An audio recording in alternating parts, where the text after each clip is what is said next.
Hello, welcome to Rupa's kitchen. അപ്പോൾ ഇന്ന് നമ്മളിവിടെ ഉണ്ടാക്കാൻ പോകുന്നത് വെച്ചാൽ പാവയ്ക്ക കൊണ്ട് തീരെ കയ്പില്ലാതെ ഒരു കറിയാണ്. നല്ല രുചിയോട് കൂടിയ ഒരു കറിയാണ് നമ്മളിവിടെ ചെയ്യാൻ പോകുന്നത്. ഓക്കെ, അപ്പോൾ അതിനായിട്ട് ഈ പാവയ്ക്ക ഒന്ന് നമുക്ക് കട്ട് ചെയ്തെടുക്കണം. റൗണ്ടായിട്ടൊന്ന് കട്ട് ചെയ്തെടുക്കാം. അപ്പോൾ ഞാനിത് കട്ട് ചെയ്തിട്ടുണ്ട്. ഇനിയിപ്പോൾ ശകല ഉപ്പ് കൂടെ ചേർത്ത് നമുക്കിതൊന്ന് മിക്സ് ചെയ്യാം. കുറച്ച് ഉപ്പ് ചേർത്താൽ മതി. ഇപ്പോൾ ഒരു പാവയ്ക്കേ നമ്മൾ എടുത്തിട്ടുള്ളൂ. അപ്പോൾ ഇതെല്ലായിടത്തും കൂടെ ഒന്ന് ഉപ്പ് പുരളുന്ന രീതിയിൽ മിക്സ് ചെയ്യണം. ഇത് തീരെ പിഞ്ച് പാവയ്ക്കാണെന്നുണ്ടെങ്കിൽ ആ മധ്യത്തിലുള്ള ആ വിത്തുകളൊന്നും എടുത്ത് കളയേണ്ട ആവശ്യമില്ല. കുറച്ച് ആ വിത്ത് നല്ല രീതിയിൽ വന്നു, അതുകൊണ്ടാണ് ഞാൻ എടുത്ത് മാറ്റിയത്. അപ്പോൾ ഈ അവസാനത്തെ ഭാഗത്ത് കണ്ടോ, ഇതുപോലെയൊക്കെ ഉള്ളതാണെങ്കിൽ അത് മുഴുവനായിട്ട് നമുക്ക് കട്ട് ചെയ്തിട്ടോളാം ഈ പാർട്ടൊക്കെ. അപ്പോൾ ഇവിടെ ശരിക്കും വിത്ത് വലിയ വിത്തുകൾ ഉണ്ടെന്നുണ്ടെങ്കിൽ നമ്മളത് മാറ്റണം. അപ്പോൾ അതിനായിട്ട് ഞാൻ കണ്ടോ ഒരു 10 അല്ലി വെളുത്തുള്ളി, ഒരു കൈപ്പിടി അളവിന് ചെറിയ ഉള്ളിയാണ് ഇതിന് ടേസ്റ്റ് കേട്ടോ, അത് കട്ട് ചെയ്ത് വെച്ചിട്ടുണ്ട്. പിന്നെ കുറച്ച് കറിവേപ്പില വെച്ചിട്ടുണ്ട്. നമുക്ക് ചെയ്യാൻ തുടങ്ങാം. ഞാനൊരു കുറച്ച് ഓയിൽ ചൂടാക്കാൻ വെച്ചിട്ടുണ്ടായിരുന്നു. അത് ചൂടായിട്ടുണ്ട്. നമുക്ക് ഒന്ന് വറുത്തെടുക്കാം. മീഡിയം ഫ്ലെയിമിൽ വെച്ചിട്ട് കൂടുതലായിട്ടൊന്നും ചോപ്പിച്ച് വറുക്കണമെന്നില്ല, ഒന്ന് സോഫ്റ്റായി കിട്ടിയാൽ മതി.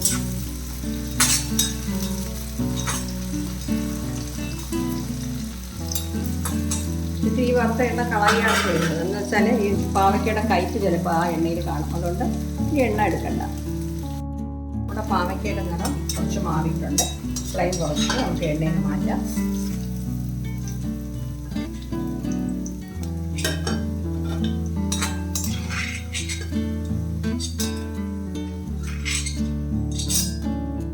ഫ്ലെയിം ഓഫ് ചെയ്യുന്നു.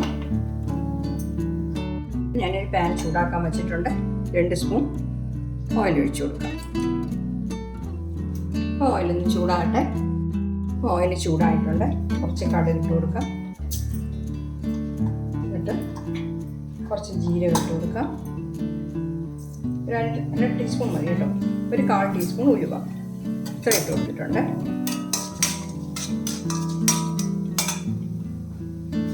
ഇനിയിപ്പോൾ ഇതിൻ്റെ കൂടെ നമ്മൾ എടുത്ത് വെച്ചിരിക്കുന്ന കറിവേപ്പില ഇട്ട് കൊടുക്കാം.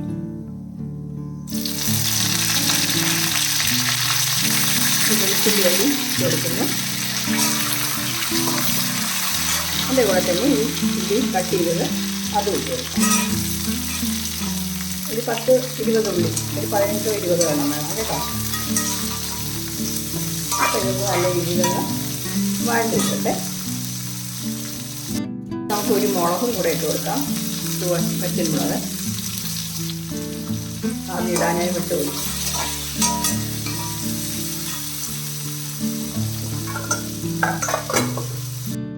ചെറിയ ഉള്ളിയും വെളുത്തുള്ളിയും നല്ല രീതിയിൽ വഴണ്ടിയിട്ടിട്ടുണ്ട്. ഇതിൽ ഞാൻ 2 ടൊമാറ്റോ അരച്ച് വെച്ചിരിക്കുകയാണ്. അതും കൂടെ ഒഴിച്ചു കൊടുക്കുന്നു.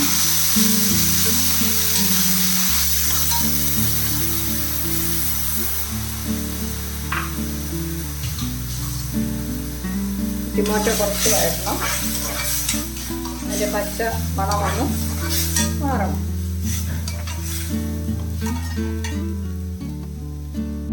അപ്പോൾ അതിൻ്റെ പച്ചമണം മാറിയിട്ടുണ്ട്. അപ്പോൾ ഫ്ലെയിം കുറച്ച് വെച്ചിട്ട് നമുക്ക് കുറച്ച് പൊടികൾ ചേർത്ത് കൊടുക്കാം.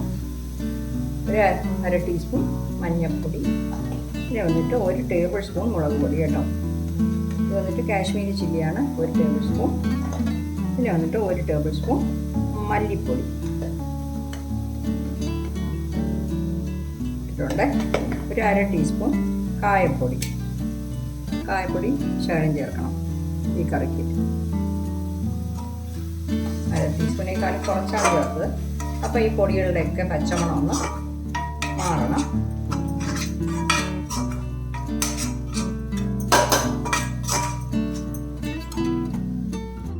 പച്ചമണം മാറിയിട്ടുണ്ട്. ഇത് കുറച്ച് വെള്ളം ചേർക്കാം. ഞാനിപ്പോൾ 1 ഗ്ലാസ് വെള്ളം ഒഴിച്ചിട്ടുണ്ട്. ഇത് നമുക്കിനി കുറച്ച് പുളി ഞാൻ വെള്ളത്തിൽ കുതിർത്ത് വെച്ചിട്ടുണ്ട്. 1 നെല്ലിക്കയുടെ വലിപ്പത്തിൽ. നമുക്കിനി കൂടുതൽ വേണ്ടെന്ന് വെച്ചാൽ നമ്മൾ 2 ടൊമാറ്റോ അരച്ച് ചേർത്തിട്ടുണ്ട്. അത് കാരണം നമുക്ക് 1 നെല്ലിക്കയുടെ വലിപ്പമുള്ള പുളി വെള്ളത്തിൽ കുതിർക്കാനായിട്ട് വെച്ചിരുന്നു. അത് നമുക്ക് അതിൻ്റെ ജ്യൂസ് ഒഴിച്ചു കൊടുക്കാം.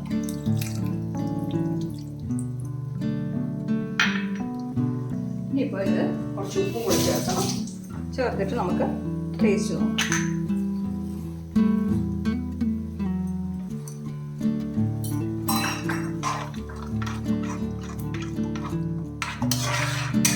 തിളക്കട്ടെ.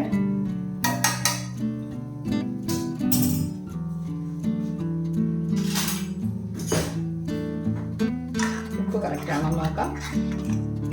എരിവ് നിങ്ങളുടെ എരിവിനനുസരിച്ച് ചേർത്തോണം കേട്ടോ, എരിവും പൊടിയും ഒക്കെ. ഈ കറിക്ക് കുറച്ച് ഉറപ്പ് വേണമെങ്കിലേ കൊള്ളാവും.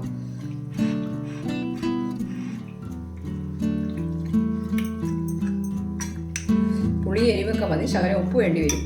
അപ്പോൾ അടുത്തത് ഞാൻ ഈ വറുത്ത് വെച്ചിരുന്ന പാവയ്ക്ക ഇട്ട് കൊടുക്കുകയാണ്. അപ്പോൾ എല്ലാം കൂടെ ഒന്ന് മീഡിയം ഫ്ലെയിമിൽ വെച്ച് തിളപ്പിക്കണം. ശകലം ഉപ്പിട്ട് കൊടുക്കണം. ഇതിൽ വേണമെന്നുണ്ടെങ്കിൽ ഓപ്ഷനിലാണ് 1 ടീസ്പൂൺ ശർക്കരപ്പൊടി ഇട്ടല്ലോ, അതും കൂടെ ചേർക്കാം. ആവശ്യമുണ്ടെങ്കിൽ ചേർത്താൽ മതി.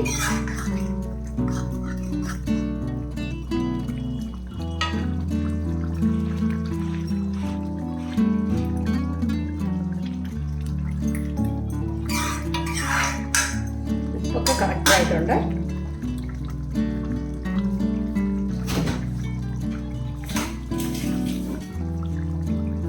കുറച്ച് ശർക്കര പൊടിയും കൂടെ ചേർത്ത് കൊടുക്കാം. ഞാൻ കുറച്ചേ ചേർക്കുന്നുള്ളൂ, തീരെ കുറച്ച്. 1 ടീസ്പൂൺ വേണം നിങ്ങൾക്ക് ചേർക്കാം കേട്ടോ, ആ പുളിയൊക്കെ ഒന്ന് ബാലൻസ് ചെയ്യാനായിട്ട്.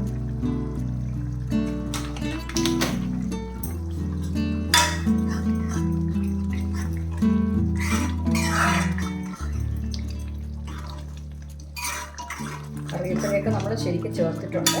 ഒന്ന് തിളച്ച് പാവയ്ക്കയിൽ ആ അരപ്പൊക്കെ ഒന്ന് പിടിച്ച് കിട്ടണം. നമുക്കിതിൽ കുറച്ച് മല്ലിയിലയും കൂടെ ചേർത്ത് കൊടുക്കാം.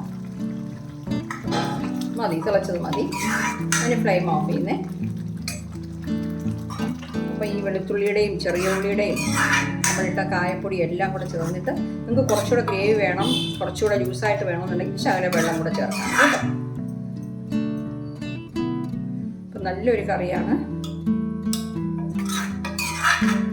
ഒന്നുകൂടെ ചെക്ക് ചെയ്തോട്ടെ ഉപ്പും പുളിയൊക്കെ. എല്ലാം കറക്റ്റായിട്ടുണ്ട് കേട്ടോ. ഞാനൊരു ബൗളിലോട്ട് മാറ്റാം. ഇതിൽ കുറച്ച് വെള്ളം കൂടെ ചേർത്തിട്ട് വേണമെങ്കിൽ നമുക്ക് ഗ്രേവി ആയിട്ട് എടുക്കുകയും ചെയ്യാം കേട്ടോ.